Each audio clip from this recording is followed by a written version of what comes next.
Hey, what's up, guys? Hope everyone is doing well.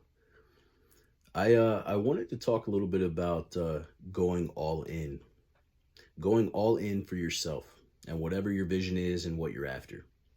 And I think the easiest way to do that is just kind of give you a rundown of my background, my story, where I started, and like how my mind worked throughout that process. And then you can take that and you can see if there's any lessons there, any of that you could apply to a situation you're currently facing or a challenge that you're unsure how to sort through, or maybe some of you guys have already been through some of this stuff and you can relate. I uh, i think it's important that people understand what going all in means. And so if I take you back, I'm like 15 at the time. I had just got my worker's permit.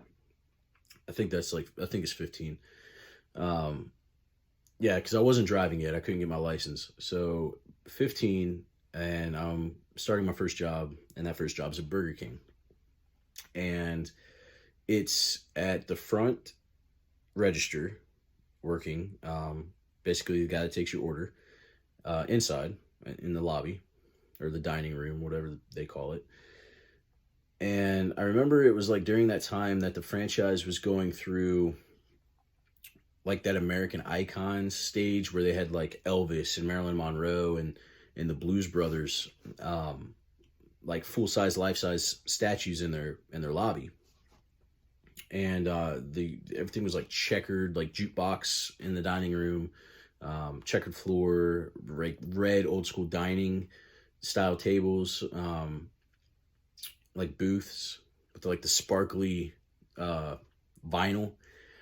And our uniforms was like this white, almost like tuxedo style button up. You know, the solid black buttons, the white like white striped shirts, and then we had to wear a bow tie, and then our Burger King hat, of course.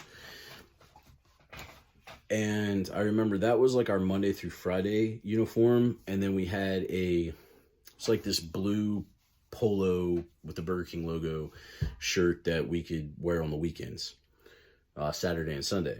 But they had only given me one regular shirt, like Monday through Friday, white bow tie shirt. They'd only give me one like white bow tie shirt, and then they only gave me one polo. And I remember, both my parents worked at the time. I wasn't driving. I was going to school and then riding the bus to this location, working until like 9 or 9:30 at night, going home, doing homework, getting up for school at 6 o'clock the next morning, rinse, repeat, right? And it was me and my brother, and my parents both worked, and they just didn't have the time to do a load of laundry every single night for like one shirt. And I had homework, and I'm 15 and not really that concerned about it. I don't think it's that big of a deal. But anyway, I remember this shirt was dirty from the night before, and I rode the bus to this location the next day, this Burger King, and I get off the bus, and I had the polo shirt from the weekend, and this is like a Wednesday, I think. And I remember the manager's like, "You need to go change. You need to go change right now." And I'm like, "What?" And he's like, "You're not in your uniform." I'm like, "I am in uniform." And he's like, "That's not the right fucking uniform." I'm 15, right? That's not the right fucking uniform. And I said, "Okay, well, it was dirty, and my parents both worked late, and after dinner and homework and showers, uh, honestly, I forgot to wash it, and I didn't want to miss work today, so I just brought this shirt to fulfill my shift." "Absolutely not. You can't wear that shirt. You need to go home right now and get it." I said, "What? How am I supposed to do that? Both my parents are working and I have no car. Fucking figure it out. You need to go home right now or you're not working." And this went back and forth. And this is like some 30-year-old man that still lives at his fucking mom's house. And I'm not just saying that. I know he did. And talking shit to me at 15 years old. And I'm not. Let me take a step back. If you're 30 years old and you live at your parents' house and you're like helping contribute to that household, or you're earning a college degree, or you're, whatever the case may be, if you're not a little bitch, then I don't care. But if you're a pompous person talking shit to a teenager when that's your reality, that's weak. Anyway, it went back and forth for a couple minutes, and I just had enough of it. And I knew day one when I started that job, it wasn't a place I wanted to be very long. And I know I committed to at least a year, because I got some sort of raise during my time there. It was shit. And I was like, there is no way that I'm going to grow into anything that I want to be here. I got to get the fuck out. I just didn't know at that time when. And then this happened, and it was like perfect timing. I took my shirt off that I had on. I fucking threw it at him, and I said, it doesn't matter what shirt I had on, because now I don't have any shirt on, and you can go fuck yourself. And I'm walking away. I grab my backpack. I'm walking away down the parking lot right in the middle of town, and no car.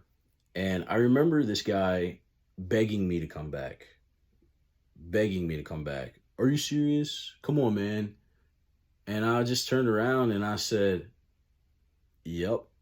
And I just kept walking. And I ended up, I don't think I had a cell phone just yet. And I remember walking, I think I was walking through town. And my buddy Steve, who had a car, ended up stopping. And he was like, I think he was on his way to Burger King to either come see me or like get food. And he said, where are you going? And why don't you have a shirt on? And I just told him what happened. And I was like, do you care if I come to your house and hang out? And I can call my dad from there when he gets off, pick me up. And that's what I did. And when I quit working at Burger King, I started working at a gas station in my hometown that I was friends of the family that owned.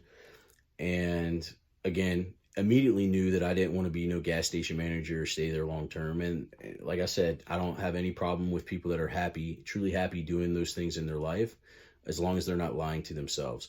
But I knew for me, that wasn't it. So I started going to school to be a personal trainer.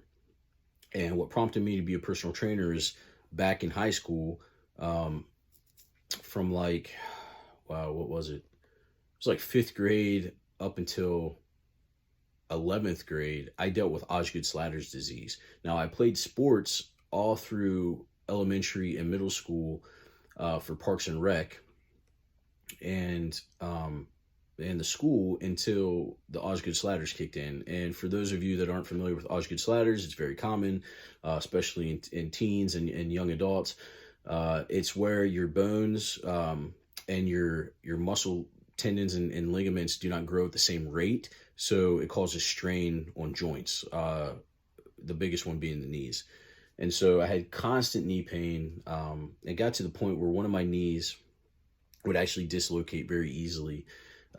If someone would walk by me and my leg was like straight, or if I was laying on the couch, with a girlfriend, and she got up and she bumped my knee, it would pop out and I would have to like shift it back into place. And when that kept happening, my leg would give out on me as time went on, and I would fall. And I'm a teenager, like, who's been athletic, and I was lean, and I wasn't, I was like 130 pounds when I graduated high school, if that gives you any idea. So I ended up having to get into a physical therapy program and to strengthen all like the tendons and muscles that would hold the kneecap in place. And it was during that time that I was like, I think I want to do this. I want to help people like take control of their lives and get in shape and be a healthier version of themselves.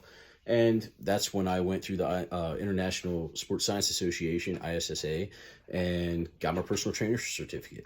And right upon completion, I had Anytime Fitnesses were popping up everywhere, because that was like this new gym model, this new franchise model where you had a reciprocity at all locations. So that meant a key fob was going to get you in any door in the United States. So if you're on vacation and you have a membership and there's an Anytime Fitness, beep, you get right in. There's no like day pass, none of that shit that you had to worry about. So it was like really popular. And it grew really quickly. And one popped up about an hour from where I was working and living at the time. And so I applied for it. They were looking for personal trainers. So be it. I was getting ready to become certified as a personal trainer.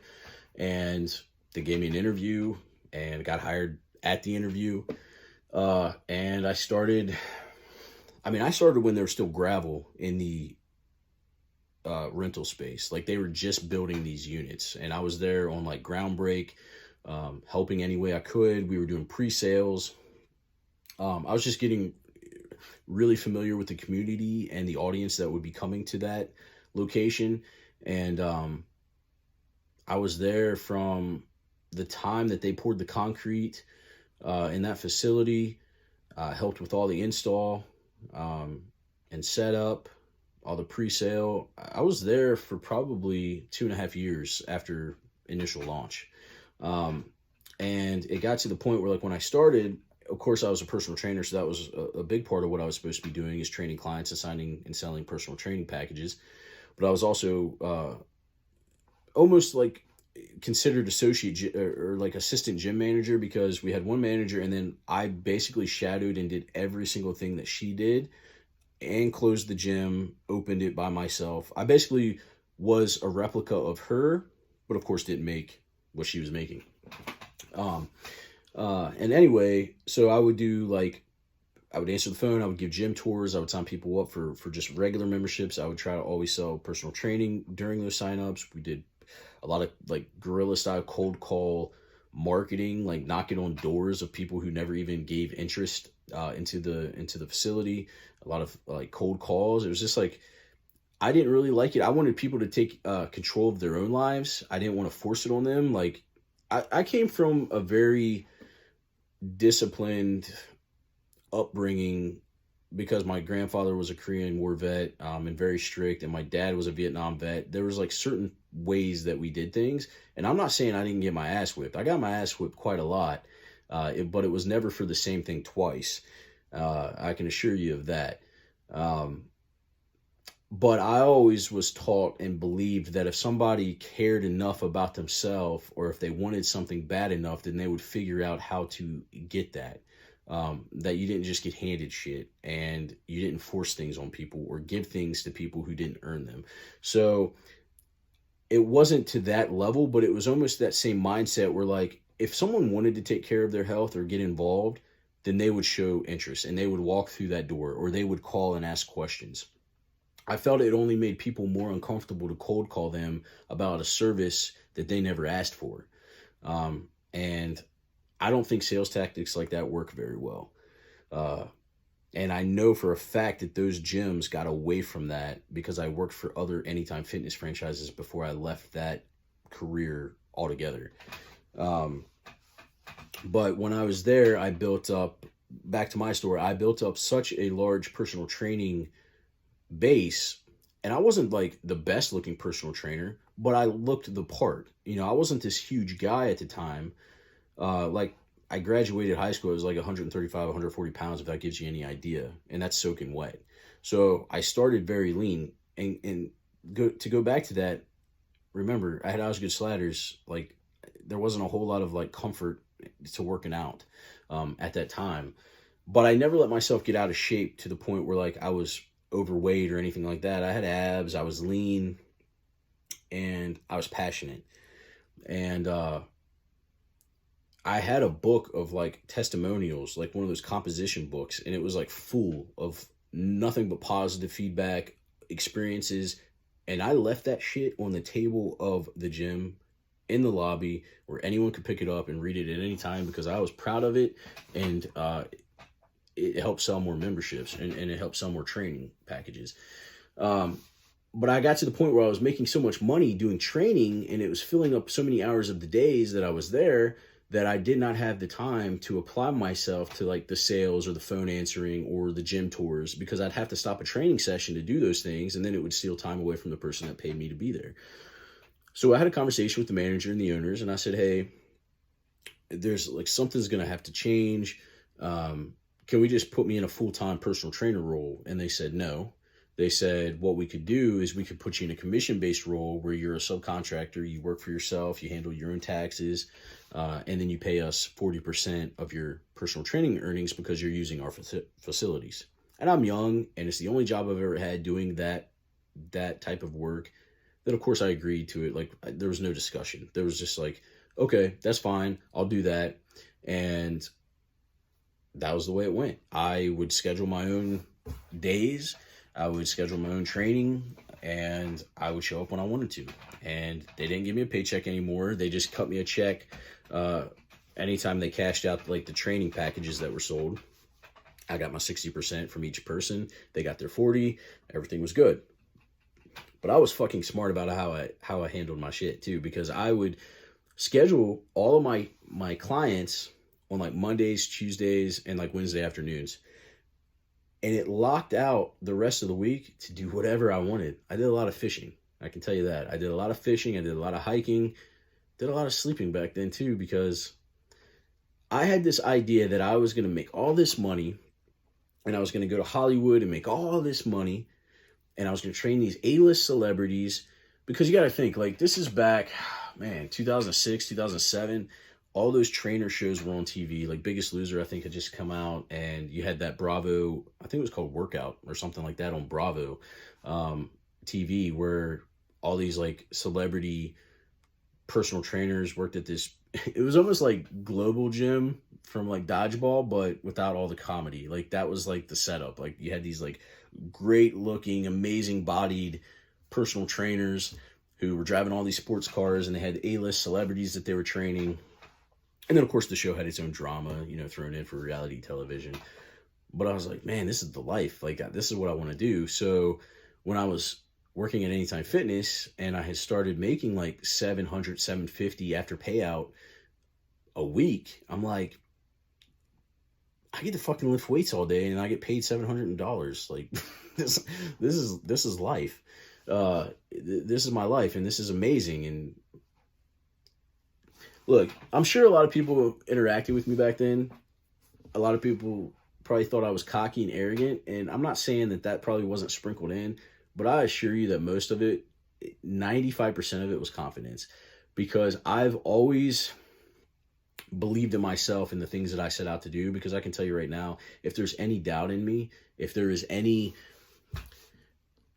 bad self-talk, or like me talking myself, like if you walk into an opportunity with a what if maybe I fail mentality, you've already fucking failed. Like, you've already set yourself up to lose, because you didn't apply yourself and you didn't go all in on yourself. Like, your mindset was that you were going to fail. So you look for a backup. Like, you look for a backup plan. Well, that backup plan is your insurance policy if you fail. Listen to that. Your backup plan is your insurance policy if you fail. Well, you did, because you set yourself up for that shit. You walked into it thinking that you got to walk into it with the mindset that you're going to make it, that everything you do is going to work out. And that's not saying that you're not going to mess up and have to reevaluate and pivot to the next thing, or pivot around whatever obstacle shows up in your path. But if you walk in there and you say, maybe I won't make it, or if this fails, no, it's 100% going to be successful. That's what you have to tell yourself. Like, there is no failure. There's them forcing you to stop, or you quitting. Failure, if that happens, let it happen organically. Don't like walk yourself into it predetermined. If it happens organically, then you grow from that. You learn from it, because it doesn't deter you. You just you're like, well, shit, that didn't work out. Next. And you move on to the next thing. And so I was making good money doing the personal training thing. I had went all in with the confidence of it, that it was going to be successful. And I was having too much fun. And I wasn't having too much fun that it caused me problems from my own doing. I was having too much fun that someone else saw that I worked with, and it made them jealous. And there was resentment there. And it got to the point where, like, I'd be training and they'd be like, okay, we're stepping out. We need you to watch the gym. And I'm like, okay. And then I'm taking time away from my client to give a tour that someone randomly walks in. And there was rules. Like, you couldn't just let strangers off the street into your fitness center when all these people were paying memberships and they're there thinking that they're safely protected because there's a key fob that's supposed to allow a person in the door. And you're just letting this random stranger walk around that came in through the guest door while it was unlocked because you're open. But your manager's gone doing whatever the fuck she's doing. And you're trying to train. I'll be right back. You got to go give the tour and get that person out or signed up, for a membership. Then it like elevated to, okay, well, we need you to help clean this equipment, or we need you to mop the floor before you leave, or we need you to answer phones, or we're going to need you to do personal training sales.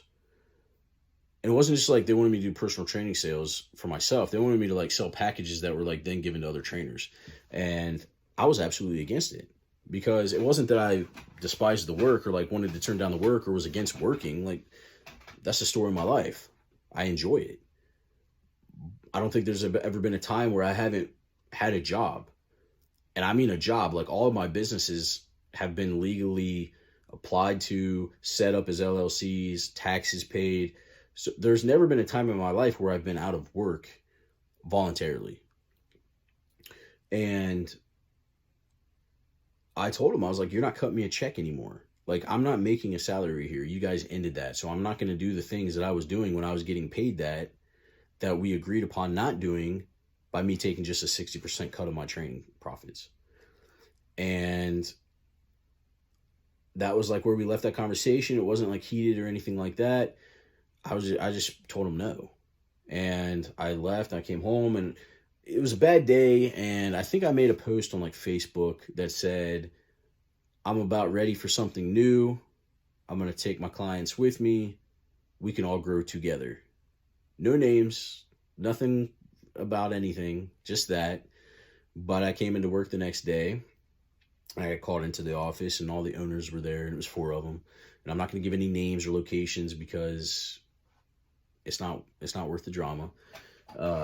But they had this post printed off on a piece of paper, and they're like, did you say this? And I said, yeah.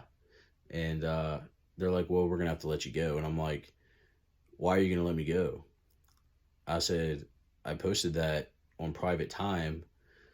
I don't name drop anybody, And then I explained like what happened with like me having to cover the gym when I was trying to train, and it was taking like time away from my clients who were pissed off.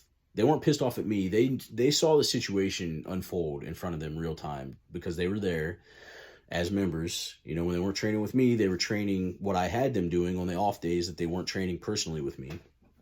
And so they saw it all unfold, and they knew what was going on, and they were pissed off at management. And a lot of those guys voiced up, and like some of them quit the gym, like some of them canceled their memberships. And I mean, they pay like the $300 cancellation fee to leave there because they were so fed up with how I was treated. They saw that, and in respect and support of me, they left. And anyway, I didn't have another job lined up after that. This is the first time I was working anywhere as a personal trainer. It was like the first major gym that really offered that in the area, without me driving like 2.5, 3 hours.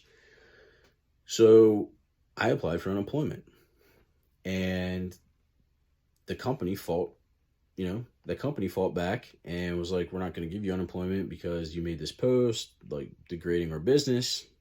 And I said, there's no degradation of the business because there's no mention of the business in that post. I fought it. And I remember I had a call with unemployment where I got to like share my side of the story. And then they did as well. And then we were supposed to like link back up to where it was like a mediation session where they could be on the line and like defend themselves against things I said and vice versa. And I remember I was like so over it at that point that I just fucking slept in the next day, missed that call, and come to find out, get a letter in the mail like 2 weeks later that I had actually won. And that's all I cared about. I didn't even collect on it. I had already started a job by that point working for the hospital. I was part of the physical therapy team because I had already pivoted from that, right? So that's another thing. It's like I had switched from wanting to be a personal trainer to making more money as a physical therapist, but working in the medical community. So I had started working for the hospital physical therapy team. I was a rehab aide, so I did a lot of like pre and post rehab exercises for total knee replacements, total hip replacements. We worked with stroke patients, and I did wound care. I was a wound care tech. So diabetic patients with like open wounds and sores, or like patients with injuries or like gashes or like deep holes from wounds caused by like an accident or like a vehicle accident or heavy machinery malfunction, whatever the case may be. I helped pack and clean the wounds. And I did that for about 2 years before I was promoted to something else, and I'll get back to that here soon. But back to the training thing, I won the unemployment, but I was already working at the hospital that I didn't even collect on the unemployment. Like, I didn't give a shit about the money. I wanted to be right because I felt like I was, and I felt like I was mistreated, and that it was really fucked up the way that went down. And just winning, the fact that they lost, like all 5 of them, the 4 owners, the manager, the fact that they lost to a guy that they felt was, I guess, scared, was like validation that I did everything that I thought was correct. And it gave me like an extra boost again of confidence. Like, I wasn't cocky about it. If I was that much of an asshole, I would have got the money because I won. But that's all I wanted to say. Like, hey, I fucking won. And so I just took that as a win, and I moved on from it. And I was working at the hospital, and it was such a change in relationship and a change in dynamics between the people that I worked with, because it was taking that, what I loved most about the care side of things, to another level. And the team worked really, really well together. It was like a family. Like, everything that we did depended on the other's assistance. Like, one person, their success was based off another person's success, and we were all in that together to help people. And I did that for like 2.5 years, but it was like one of those situations where, and I don't fault anybody for this because I agreed to it. So I'll just say that ahead of time. Like, this was a choice I made, but it was a per diem job. So no benefits, but I was working like 40 hours a week, and I couldn't go over that. Like, I couldn't get any overtime or anything like that. But the way the contract worked, they could work me 40 hours a week without offering benefits or anything like that.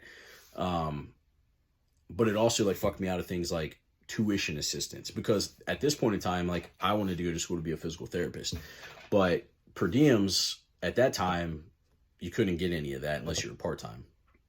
And so I'm working there, and I'm going to school on my own dollar, and like, I'm working that job, but I'm also working in the lab.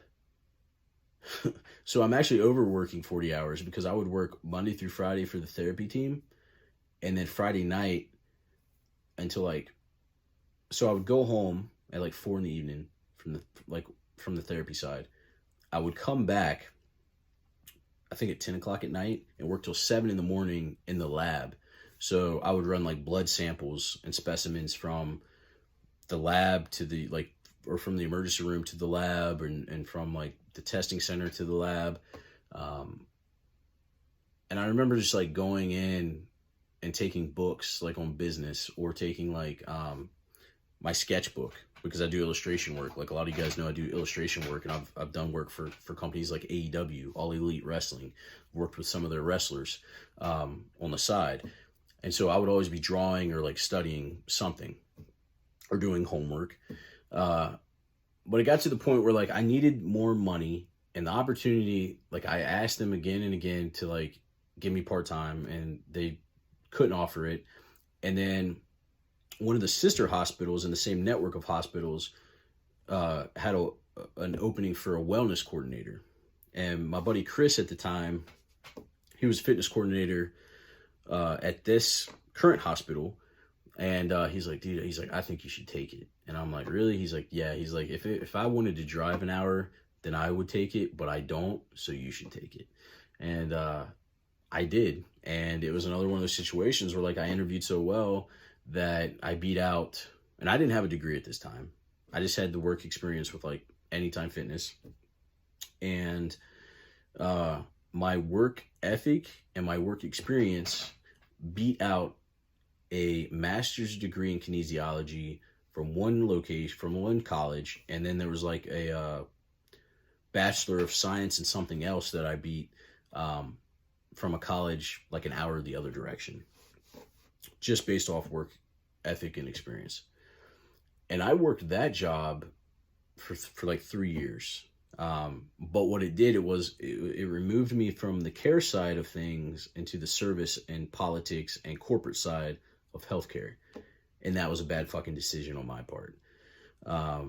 Because during that time, I lost the passion for not only personal training, but I lost the passion for working in healthcare. I changed focus on wanting to be a physical therapist. That went out the fucking window. Because when I switched from the hospital where I had that great team support and that family of therapists that I worked with, I got to a situation where like, it was like a revolving door of employees and coworkers, and the ones that stayed were the ones that fucked the other one over to keep their job. So that's what I had to deal with. Not sponsored by the G, by the way. So yeah, once I left the care side of things to work in the political corporate side of things, where it was more about numbers than how much you could help, it like burnt me out. And I was like miserable. I'd come home, like none of the things that I was like fucking passionate about I would have any interest in. I would just be so mentally exhausted that I'd be grouchy. And I was married. Like I was married for so much of like this journey, because I got married at 19. Something else people told me I would fuck up and fail at, and guess what? Next year's 15 years. So one more thing that they were wrong about that I keep reminding myself about. So it was just causing problems, and I didn't want to be there anymore. And I was talking to a friend of mine who was passionate about fitness and healthcare, and we wanted to open a CrossFit gym, but we needed a third party. And I was talking to a coworker of mine, and again, I'm not going to name names because we settled all this stuff and all the finances of it. But she wanted out of the same environment that I was leaving. And honestly, she promoted, like she was in my ear telling me, like pushing me to that. She was like a strong supporter of it. And I asked her one day, I was like, you want to leave too? You want to like join us? And so she did. So it was 3 of us. I leased a building in the town over that used to be an old Napa auto parts store. I started doing remodel to the store. So all of like the old metal shelving and the carpet and the paint job, like all of that was redone. I think we had like $10,000 or $12,000 of equipment leased. Sound equipment for the gym. We had like 65 pre-sale memberships. Everything was off to like an amazing start. Like brand new, open the doors. We were fucking making good money and enough to like grow the business. Like that's how it was going to be. And like a week before we were supposed to open, or like maybe it was a month before we were supposed to open. And I had quit my job at this point because we went into business together. There was no need for that. I was going all in. I was like going all in. And what I mean by that is everybody talks about like waiting until you're financially ready, or waiting until you make more money, or waiting till this is over, or waiting till you get this job, or waiting till you get this certificate, or waiting till this car's paid off. I'm going to tell you this right now. Those are things that are already telling yourself that you're going to fucking fail. Walking into it, if you walk into it with anything left on the table of where you were, that's enough of yourself to fucking lose out on what you're trying to focus on now. So I left all of that shit behind. I did it professionally. I gave a 3-week notice. And let me backtrack. When I came to this location, their memberships for their fitness center that the hospital owned was absolutely garbage.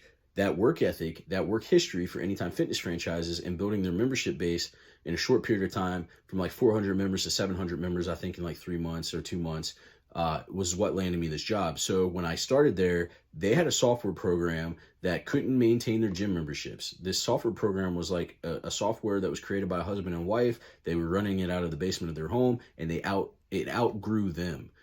So they could no longer handle it professionally, and it was causing a lot of issues on the back end of the business. And so what I did, having history with Anytime Fitness and having history working with ABC Financial, which is a gym management software company, I integrated them into their system. I brought them on board. I handled all the staff training, I scheduled all that, set that system up. When I left there, I gave a 3-week notice that trained the new person taking over on that system. I introduced them to all the sales reps and the techs. I got those relationships worked out, and I trained staff for 3 weeks before I left. So I left on good terms. Well, a month before the gym that I left to open was supposed to open, the partner backed out. Come to find out, money that was invested was taken without her husband's knowledge. And it was like, some of it was like savings for her children. And it was just a very bad situation on their part. And me and my other friend, who I had known before this business venture started, we said, let's just get her to buy us out. We'll have her cut us a check on the money that we invested that we lost, because there's no business to rebuild that capital.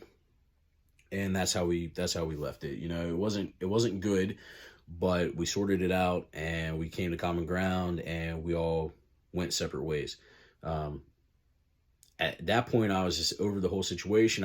I didn't want to be involved with anybody else. I wanted like the next thing to be my say. I didn't want to depend on anybody else's input or commitment to be successful.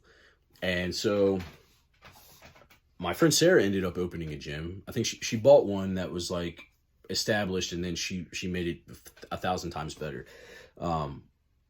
But I was just done with it at that point. Like, I still trained, but I was like done.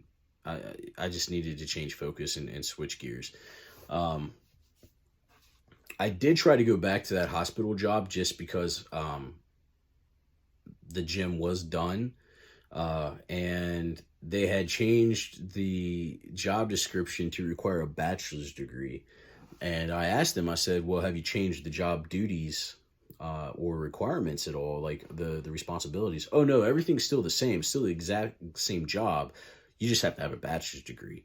And I kind of think that was almost like a slap in the face, because my gym that was opening was in the same town. So I was essentially going to be a competitor. And I almost think that was like a way to like slap me in the face and laugh at me at the same time. But I didn't give a shit. Like, I was worried for like all but 10 minutes, and then it was over super fast, because you can sit there and worry all day and that's not going to solve a damn thing. Like, until you stand up and shake yourself off and just move on from it and just do something else and say, well, next. You got to pivot. You got to believe in yourself. Like, no one's fucking coming to save you. No one's going to give you shit. You're going to have to earn it. You're going to have to work for it. And if you have a bad day, that's on you. If you have a good day, that's on you. If you interpret something negative, that's on you. Like, no one controls your mind for you other than yourself. So you can take those situations and you can learn from them, and you could say, okay, well, shit, that's my bad. That didn't work out. And then move on to the next thing. Or you could sit there and like piss and moan and cry and blame everybody and, you're a failure, this and that. And guess what? At the end of all that moaning, you're still going to be in the same exact situation you were in before you started crying about it. So there's only one way to move forward, and that's to get your ass up and keep going. And so I tried to get the job back. They changed the degree requirement. And I was doing illustration work on the side. Like, I was doing like trading cards for Marvel properties for like Upper Deck. So like Ant-Man and the Avengers, Age of Ultron, and like doing board game stuff for their Marvel's Legendary. And I was doing trading card for properties like Firefly for Miramax, or 20th Century Fox rather, and Clerks with like Jay and Silent Bob for Miramax. So I was making a little bit of side cash doing illustration work. I was doing some logo design, some graphic design stuff. I was doing portrait commissions and stuff like that. It's not stuff like I really enjoyed. Like, didn't really like want to be drawing people's dogs or like their grandkids that I had no idea who they were. But it was a way to make money doing something that I was skilled at, and that's all I had at the time. So that's what I was doing. But after leaving all of that behind, the healthcare stuff, like I didn't have to be clean shaven anymore. Um, so I started growing my hair out longer, and I started growing a beard, and I started making beard stuff because it was like new. Like you couldn't go to Walmart or Target at that time. This is like back in 2014, 2015. You couldn't go anywhere and buy this stuff like off the shelf. Now it's all over the place. Like you see it in every store. Um, and so I started making it based on some like recipes I think I found online or something like that, just experimenting. And I gave it to a couple friends who had beards, and they're like, man, this stuff's really, really good. It's better than anything I've used. And I said, well, I have no idea how to start a business. And they said, YouTube it. And so I did. And it was like super fucking easy. Like I thought it was going to be so much more complication to it than what it was. And it was very, very easy. So I set up Backwoods Beer Company as an LLC. I got insurance. And I did everything right. I set up tax IDs and all that stuff that I had no idea what I was doing. Because to be honest with you, in high school, I was really bad at math and numbers. And I had an algebra teacher who was a fucking asshole. And anytime I asked for help, he would just get like really pissed off and yell. And I want to say it wasn't Dick Kroll. Dick Kroll was a hell of a football coach, and I love that guy. It wasn't his algebra class. He was actually a guy that helped me. But anyway, the teacher that I'm talking about, it just was a point where like if I asked for help, he was just a prick about it, and it just discouraged me from asking. So I kind of like coasted through that just to pass. So when I'm learning like about taxes and like percentages and all this shit, for county tax and state tax, it was all new and I had to take it slow, but I eventually learned it and was able to set everything up. And so I started Backwoods Beer Company in like 2015. Well, at the time I was back in college. And let me preface this by saying like, there's some gaps here. Like there's a lot of times there's a little bit of time between like the gym shutting down and like me starting college again and starting the beard company. But that was filled with like that illustration work I was talking about and just downtime where I was coasting on like savings, and I didn't really stress about it too much. It wasn't like back to back to back to back to back. There's a lot of process in there, like going through like what I wanted to do and trying to figure it out, and like what business side I could like. I wanted to start a business. I didn't know what, and I landed on the beard thing because I had already started making it and I got good feedback. So that's the direction I went. Back in college, I wanted to work with like law enforcement, like taking down cyber crimes, helping cyber victims, online pedophiles, people that target kids.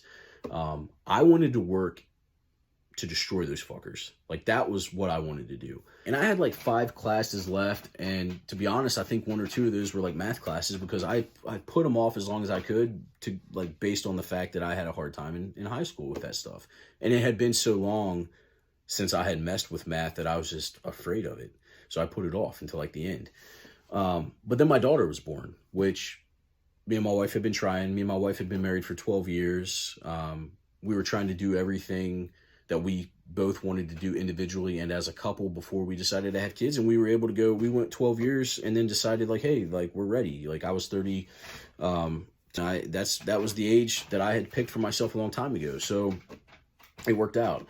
And our little girl's 4 now. And when she was born, like I had the decision, well, do I finish these 5 classes or do I focus on this beard company that was still infantile? I still consider it infantile 6 years in. And I'll explain that. But I didn't want to miss out on those early stages of growth. I didn't want to miss out on, those first moments as a first-time father. And I said, I really don't believe in backup plans, so I'm not going to go and get the degree anyway. Now, I'm not saying I'll never go back and get that degree. If the timing is right and things change and that's in my line of vision, if that's part of my focus and goals again, I'll go back and finish it and I'll have it and I'll utilize it. But at that point in time, I wanted to nurture and grow Backwoods Beard Company. That was my baby. I built it from the ground up. I did a shit ton of networking to like get traction with people right out of the gate. And that's what I was focused on building. And if I would have finished the schooling, if I would have stayed in and finished the college classes, then I wouldn't have been all in. And it would have affected the success. I can tell you this right now, like if I would have stayed in college, there's no way Backwoods would have worked out. Because something else, like some fucking ideal of making money in that industry, or like being this Billy badass that took down criminal this or criminal that, would have clogged the vision of building my own company by becoming an important key player in someone else's. And so I went all in on myself. And I said, I'm not going back to college. I'm not spending another dollar listening to somebody teach me something that has never done that thing. And I look at it like business classes. Like so many people are against getting a mentor or having somebody, pay for their course. Like you're against paying for their course because it's a scam or whatever the case may be. But you're quick to go to a college paying for a class taught by a fucking professor on business who's never owned a business in his life. Explain that nonsense. And it makes absolutely no fucking sense. You're going to dismiss the idea of paying somebody who's making millions of dollars to teach you business principles, but you'll go to a college and get in debt well into your late 30s or 40s to take a class taught by a guy about a subject who's never fucking done that thing. Teaching business who's never owned a business. Teaching you about being a business owner who's never opened, started, or succeeded in any fucking business. That is nonsense to me. So you just don't do things that don't make sense, right? So I went all in on Backwoods. And, honestly, it's one of the best decisions I made because it's taught me a lot about myself and about my drive and about networking. Like, I'm friends with Sean Whalen, the guy that owns Lions Not Sheep. And I can tell you that I met Sean before that business ever started. Like, he had one t-shirt, and I think it was like just it just said Lions Not Sheep across it because he was doing a coaching group. And he made the shirt for himself to like promote his group, his events. And now he started an apparel line. So when I started networking, I networked with Sean, and he didn't know me from Adam. And I was just like, hey, I'm getting ready to launch this company. I really want to send you the products to try out. I respect what you do and who you are, and you're inspiring. And I just want to get your feedback to see if I'm on the right track. And I sent him the stuff, and I didn't ask him to promote it on social media or anything like that. He decided to do it himself. And it was a positive review. And then all of a sudden, all of his fan base at the time, guys who had beards or used beard care products, they came to my business. And I made like $10,000 in like the first 3 months of starting that business.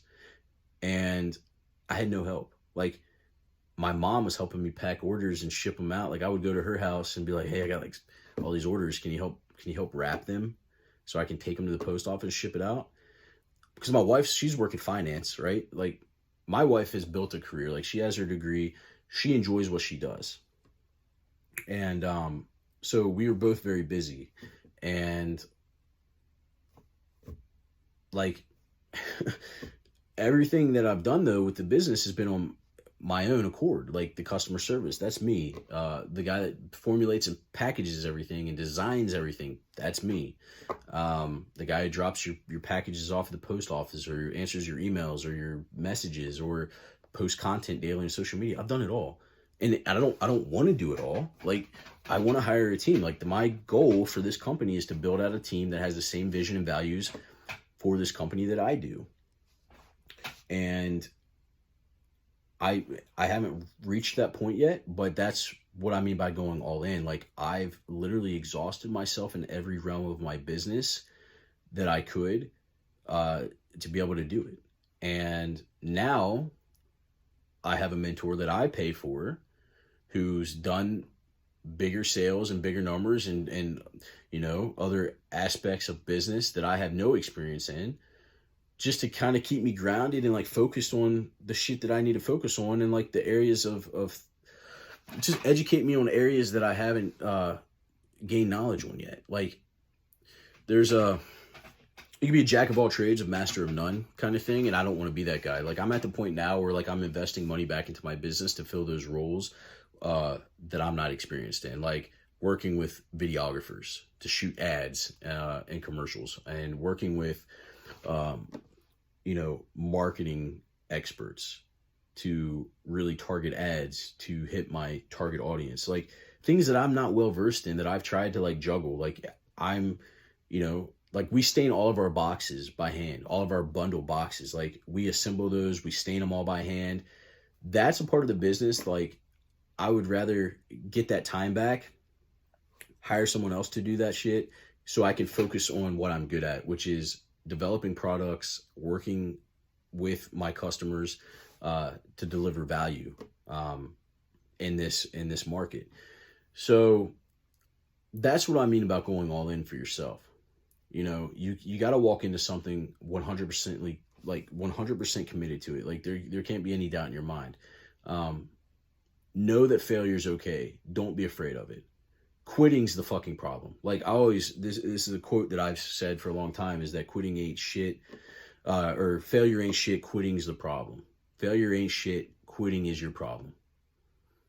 And I think I'm gonna like, that's something else. Like I bought this $1,500 screen press that I haven't learned how to use or like tested yet. Like I'm going to dive into that this winter, but I'm going to make a shirt. Like the first shirt that I want to make on that is, failure ain't shit, quitting is your problem. And just give that out to people, because I think that's a message that gets lost sometimes.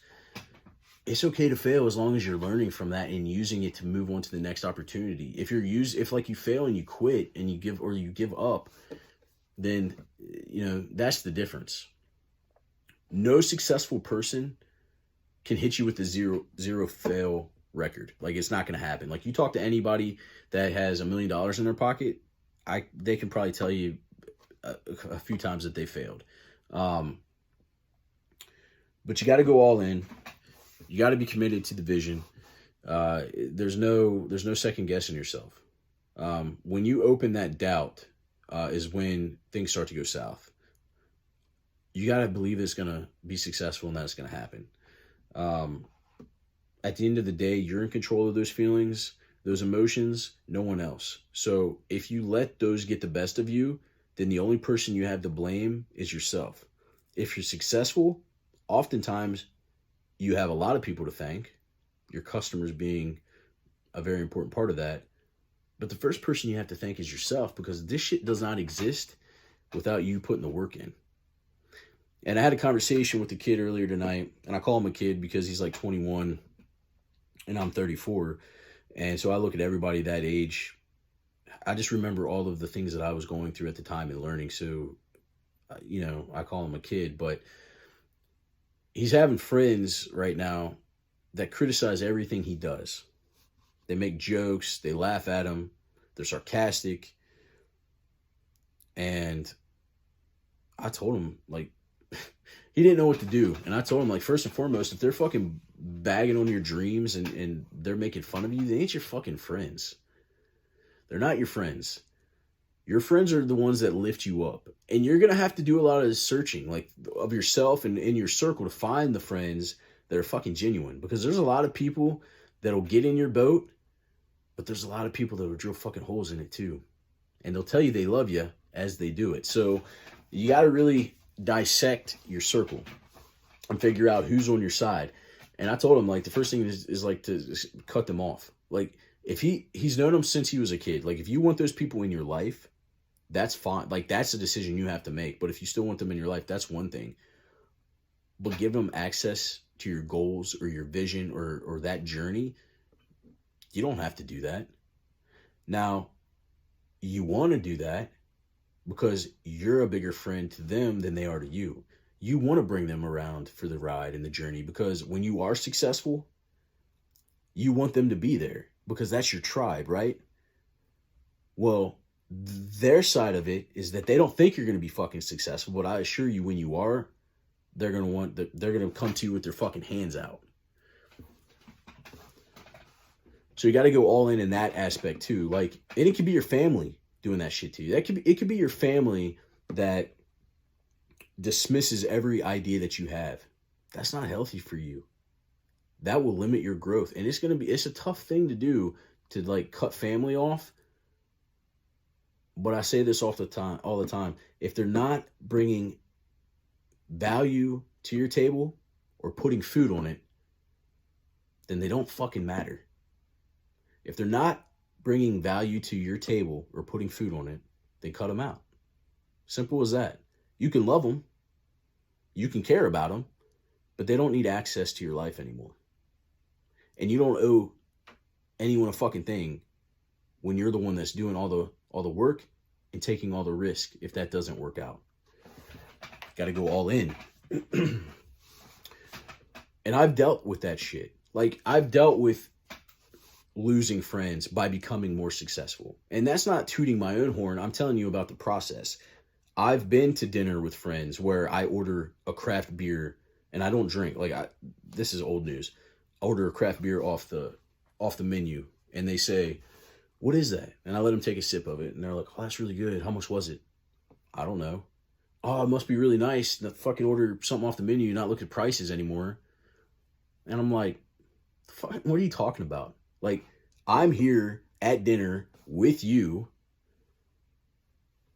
If I couldn't afford to come to dinner, I wouldn't have came. Like, if I couldn't afford to order a drink without looking at it off the menu, then I know what priorities are. I would have stayed home and paid a bill or saved the money or whatever the case may be." Like, I don't have a problem like telling people no. If I can't afford to come out and enjoy myself and order a steak off the menu or order a drink off the menu, then I'm not fucking coming out. Like, I'm eating ramen noodles and drinking water. Simple as that. Or you start dressing nice and like people want to say something about how you're dressing or how you're carrying yourself. Like, when you start winning and you start becoming successful, those people will come out and weed themselves out. It's people that you fucking love. It's people that you're close to. It's people that you consider your best friend. As soon as you start doing something for yourself that makes you feel good and they're miserable or they don't like to see you climb the ladder a little bit faster, or if they don't want to climb it with you because they'd rather stay down here and moan and complain about their life, then they're going to do everything they can to make you feel bad about winning. And they're going to do everything they can to like fucking tether you back. Like, that's just the facts of it. And it sucks because, again, like I said, it's the people that sometimes you love and care about the most, but you just got to cut that cord and let them go. Like, you don't have to like disrespect them, or you don't have to like say hateful shit that you can't take back, but you don't have to talk to them as much. You don't have to pick up the phone as much. You don't have to listen to their bullshit. They say something you don't like, just that's the last time you fucking see them for a long time, you know? Or like, you just tell them how you feel. But typically what happens is you just stop talking to them and they stop talking to you because they don't love you anymore. They hate you because you're doing well and they're not. And don't get me wrong, I want to see everybody win. And I don't care what that is. I mean, you could be working anywhere you wanted to, as long as you're happy and you feel like you're winning. Nobody else gets to say in that. Nobody else gets to say in that. If you're handling your own shit and you're happy doing it, whatever you're doing, and you're not hurting anybody, and you're not a piece of crap human being, who cares? Who cares? I don't care. If you're not happy, I think you're cheating yourself. But if you are, I don't give a shit what you do. Because that's being true to yourself. But whatever you do, you have to go all in. You have to make the decision to put all of your efforts into this thing and push forward. And you can't listen to the noise because you're in control of that. Like I said before, whether you end the day thinking it was good or whether you end the day thinking it was bad, that's up to you. It's not up to the shit that happens during that day. It's not up to someone else. How you interpret it and how you look at it and how you end that day on is up to you. I want to do very well because when I do well, I can do more for other people. That's fact.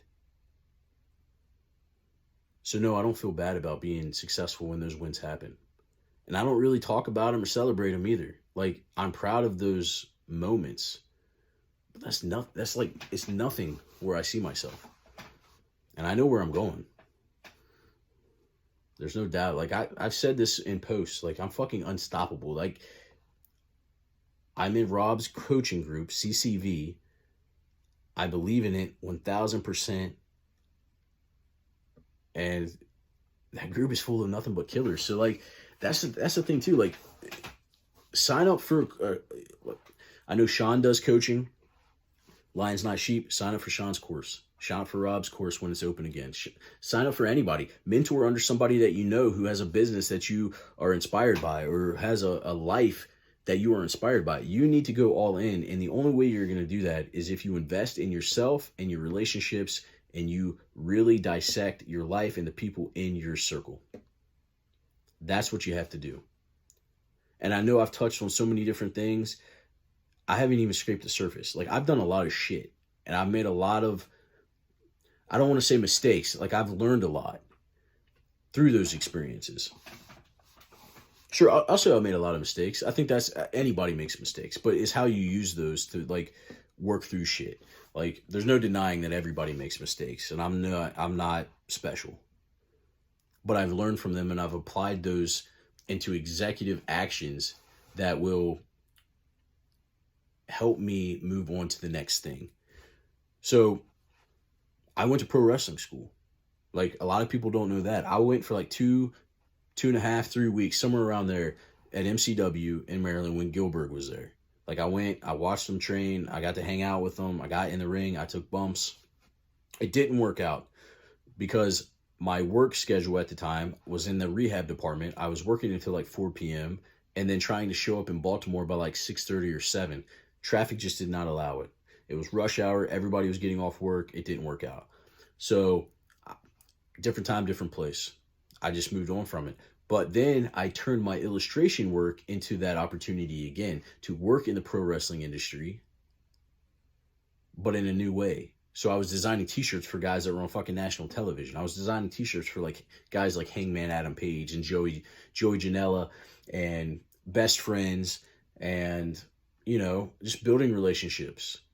Marty Skrull for Ring of Honor. Like, I was able to work in that industry in a different way than what I planned, but I pivoted. Like, I took one, it wasn't even a fail because I checked, like, I wanted to get in a wrestling ring and take bumps. I was able to check that off. It wasn't, I want to be a national professional wrestling star on TV and be somebody that everybody loves. Like, that was never there. I wanted to wrestle, but I wanted to experience the things that make you become a wrestler. So some of that got checked off. And then I was able to work in that industry in a different way. So I got to check off the fact that I earned a paycheck in that industry. I checked it off. Like, it was fucking done. It was a goal and I checked it off the list. And